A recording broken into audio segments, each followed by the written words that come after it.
ನಾರಾಯಣಂ ಸುರಗುರುಂ ಜಗದೇಕನಾಥಂ ಭಕ್ತಪ್ರಿಯಂ ಸಕಲಲೋಕನಮಸ್ಕೃತಂ ಚ ತ್ರೈಗುಣ್ಯವರ್ಜಿತಮಜಂ ವಿಭುಮಾಧ್ಯಮೀಶಂ ವಂದೇ ಭವಗ್ನಮರಾಸುರಸಿದ್ಧವಂದ್ಯಂ ವ್ಯಾಸಂ ವಸಿಷ್ಠನಪ್ತಾರಂ ಶಕ್ತೇಃ ಪೌತ್ರಂ ಅಕಲ್ಮಷಂ ಪರಾಶರಾತ್ಮಜಂ ವಂದೇ ಶುಕತಾತಂ ತಪೋನಿಧಿಂ.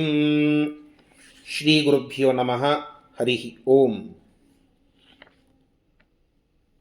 ವಿಷ್ಣು ಸಹಸ್ರನಾಮದ ಪೂರ್ವಭಾಗದಲ್ಲಿ ಬರುವ ಯುಧಿಷ್ಠಿರ ಮತ್ತು ಭೀಷ್ಮರ ಸಂವಾದವನ್ನು ನಾವು ತಿಳಿದುಕೊಳ್ಳುತ್ತಾ ವೈಶಂಪಾಯನರು ಹೇಳಿದ ಮಾತುಗಳನ್ನು ಕೇಳಿದ್ದೇವೆ. ವಿಷ್ಣು ಸಹಸ್ರನಾಮದ ಪೂರ್ವದಲ್ಲಿ ಬರುವ 3ನೇ ಶ್ಲೋಕ, ವೈಶಂಪಾಯನರು ಭೀಷ್ಮರನ್ನ ಕುರಿತು ಯುಧಿಷ್ಠಿರ ಮಾಡಿದ ಪ್ರಶ್ನೆ ಹೀಗಿತ್ತು ಅಂತ ತಿಳಿಸಿದರು. ಅದೇನು ಪ್ರಶ್ನೆ ಅನ್ನುವುದು ಮುಂದಿನ ಶ್ಲೋಕಗಳಲ್ಲಿ ಬರುತ್ತದೆ. ಆ ಶ್ಲೋಕದ ಅರ್ಥವನ್ನು ಇವತ್ತು ತಿಳಿಯುವ ಪ್ರಯತ್ನ ಮಾಡೋಣ. ಯುಧಿಷ್ಠಿರ ಉವಾಚ ಕಿಮೇಕಂ ದೈವತಂ ಲೋಕೆ ಕಿಂ ವಾಪ್ಯೇಕಂ ಪರಾಯಣಂ ಸ್ತುವಂತಃ ಕಂ ಕಮರ್ಚಂತಃ ಪ್ರಾಪ್ನುಯುರ್ಮಾನವಾಶುಭಂ ಕೋ ಧರ್ಮಃ ಸರ್ವಧರ್ಮಾಣಾಂ ಭವತಃ ಪರಮೋ ಮತಃ ಕಿಂ ಜಪನ್ಮುಚ್ಯತೆ ಜಂತುಃ ಜನ್ಮ ಸಂಸಾರ ಬಂಧನಾತ್. ಈ 2 ಶ್ಲೋಕಗಳು ಯುಧಿಷ್ಠಿರ ಉವಾಚ, ಯುಧಿಷ್ಠಿರನಿಂದ ಕೇಳಲ್ಪಟ್ಟದ್ದು.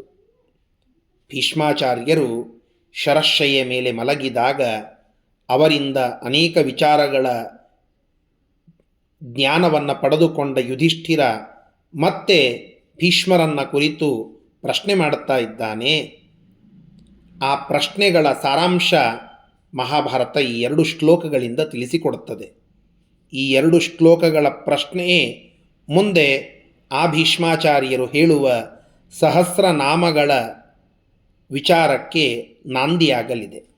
ವಿಷ್ಣು ಸಹಸ್ರನಾಮಕ್ಕೆ ಮೂಲ ಸಹಸ್ರನಾಮಗಳ ಉಚ್ಚಾರಣೆ ಭೀಷ್ಮಾಚಾರ್ಯರಿಂದ ಆಗಿದ್ದಕ್ಕೆ ಹಿನ್ನೆಲೆ ಈ 2 ಶ್ಲೋಕಗಳಲ್ಲಿ ಬರುವ ಪ್ರಶ್ನೆ.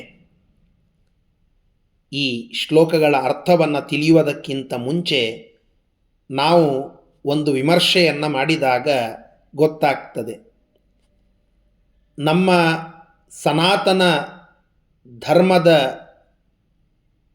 ವೈದಿಕ ವಾಂಗ್ಮಯ ಅಂತ ಏನಿದೆ, ಅದರಲ್ಲಿ ಬರುವಂತಹ ಎಲ್ಲ ಗ್ರಂಥಗಳು, ಮುಖ್ಯವಾಗಿ ಮಹಾಭಾರತ, ರಾಮಾಯಣ, ಭಾಗವತವೇ ಮೊದಲಾದ ಪುರಾಣಗಳು, ಇವುಗಳನ್ನು ನಾವು ನೋಡಿದಾಗ ಈ ಪ್ರತಿಯೊಂದು ಗ್ರಂಥಗಳಲ್ಲಿಯೂ ಕೂಡ ಆದಿ, ಅದರ ನಾಂದಿ ಅಂತ ಆಗಿದ್ದು ಒಬ್ಬರು ಕೇಳುವ ಪ್ರಶ್ನೆಗೆ ಮತ್ತೊಬ್ಬರು ಕೊಡುವ ಉತ್ತರಗಳೇ.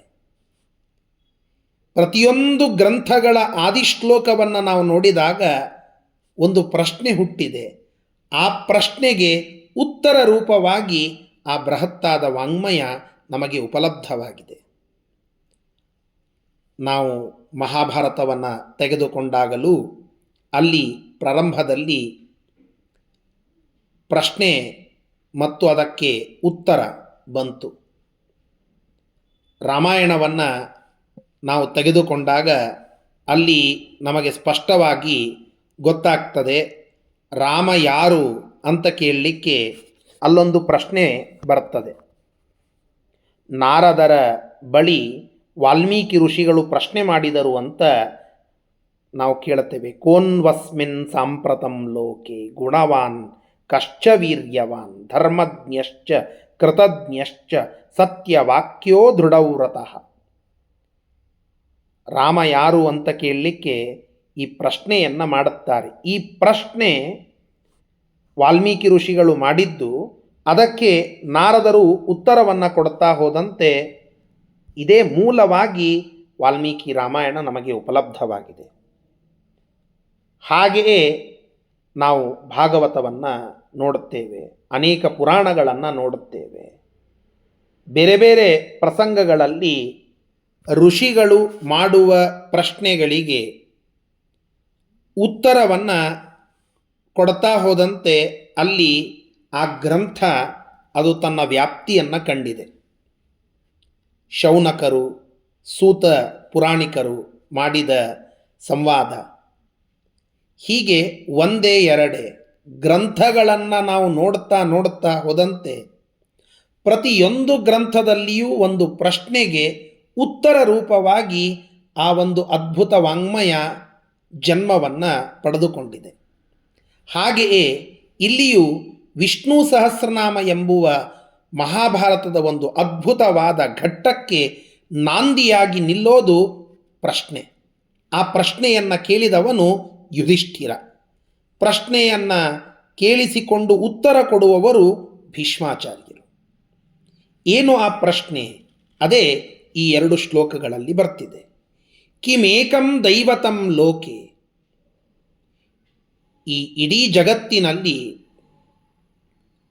ಭಗವಂತ ಒಬ್ಬನೇ ಅಂತ ಹೇಳಿದ್ರಿ, ಒಬ್ಬನೇ ಆದ ಆ ಭಗವಂತ ಯಾರು? ಮತ್ತು ಕಿಂ ವಾಪ್ಯೇಕಂ ಪರಾಯಣಂ ಸ್ತುವಂತಃ ಕಂ ಕಮರ್ಚಂತಹ ಪ್ರಾಪ್ನುಯುರ್ಮಾನವಾ ಶುಭಂ. ಈ ಲೋಕದಲ್ಲಿ ಪರಮ ಆಶ್ರಯ ಸ್ಥಾನ ಅದು ಯಾವುದು? ಯಾವ ಭಗವಂತನ ಸಾಕ್ಷಾತ್ಕಾರ ಮಾಡಿಕೊಂಡರೆ ಆ ನಂತರದಲ್ಲಿ ಜೀವನದ ಏನು ಅವಿದ್ಯಾರೂಪಿಯಾದ ಹೃದಯ ಗ್ರಂಥಿಗಳಿವೆಯೋ, ಅವಿದ್ಯ, ಕಾಮ, ಕರ್ಮ, ಈ ಹೃದಯದ ಗ್ರಂಥಿಗಳು ನಾಶವಾಗ್ತವೋ, ಬಿಚ್ಚಲ್ಪಡುತ್ತವೋ, ಎಲ್ಲ ಸಂಶಯಗಳು ದೂರವಾಗಿ ಹೋಗ್ತವೋ, ಇಂತಹ ಯಾರ ಅರ್ಚನೆ, ಸ್ತವನ, ಗುಣಕೀರ್ತನ ಮಾಡೋಣದರಿಂದ, ಭಗವಂತನ ಪೂಜೆಯನ್ನು ಮಾಡೋಣದರಿಂದ ಮನುಷ್ಯ ಶ್ರೇಯಸ್ಸನ್ನು ಪಡೆದುಕೊಳ್ಳಬಹುದು. ಅಂತಹ ಜಗತ್ತಿನಲ್ಲಿ ಒಬ್ಬನೇ ಆದ ದೇವ ಯಾರು?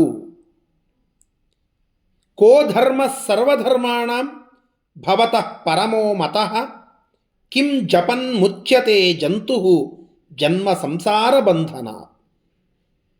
ಸರ್ವಧರ್ಮಾಣಂ, ಸಮಸ್ತ ಧರ್ಮಗಳಲ್ಲಿ ಹಿಂದೆ ಹೇಳಿದಂತಹ ಏನು ಲಕ್ಷಣಗಳಿವೆ, ಆ ಲಕ್ಷಣಗಳಿಂದ ಕೂಡಿದ ಯಾವ ಧರ್ಮವನ್ನು ಕೋ ಧರ್ಮ ಪರಮೋ ಮತಃ, ಪರಮಶ್ರೇಷ್ಠ ಅಂತ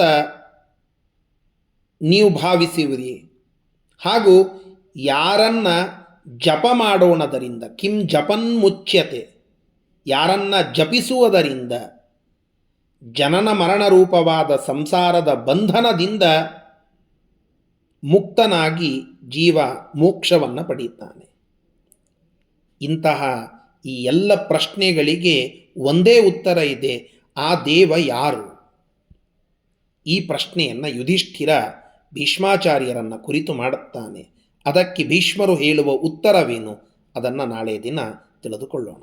ನಮಸ್ಕಾರಗಳು. ಶ್ರೀಕೃಷ್ಣಾರ್ಪಣಮಸ್ತು.